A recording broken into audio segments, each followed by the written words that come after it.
All right, we're gonna grab two of our peach iced teas bags. All right, not tea bags, not ice, but you could add ice if you want. So two bags. We're gonna go in here.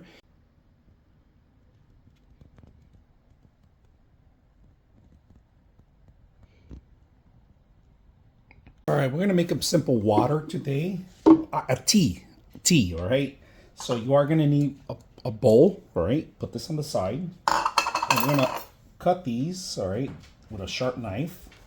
They do have a bone, so just cut around it. And you could peel them if you want, optional. If you want, that's an option, all right? So put these on the side. Like I said, you could peel them, take out the peel if you want, but it's gonna be hard, so we're just gonna leave them as it is. But we are gonna cut them in smaller pieces.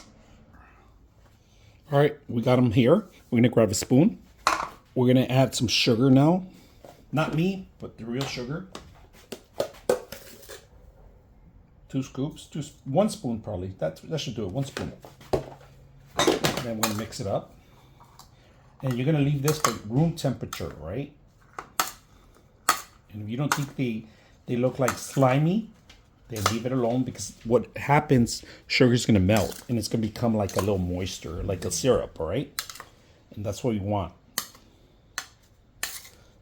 So make sure everything, if you need more sugar, that's up to you. But, all right, we're gonna grab 2 of our peach iced teas bags, all right? Not tea bags, not ice, but you could add ice if you want. So 2 bags, we're gonna go in here, all right?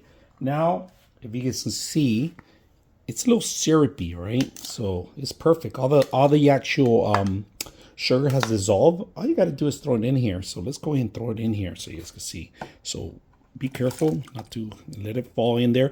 Now, I'm going to tell you something. Don't start drinking it right away. Give it at least 24 hours or maybe 7 hours so you can actually get it to taste better, right? And you could leave everything in there if you want, running it. And then you could pull everything out after, right? So just leave it alone for 24 hours. And if you don't like the gulp or you don't want the fruit in there to not spoil, you take it out, right? All right. It's been about 7 hours and everything went down to the bottom. We're just gonna grab a little cup and taste it. This is how you're gonna taste it, see if it has any sugar or if it's perfect. Look at the color. Look at this. You can see through a whole actual picture. It looks murky, but does it taste good? You know what? It doesn't need any sugar. All the natural fruit, perfect for this thing, all right? So it needs no more sugar. This is perfect. It's just a great blended water in there.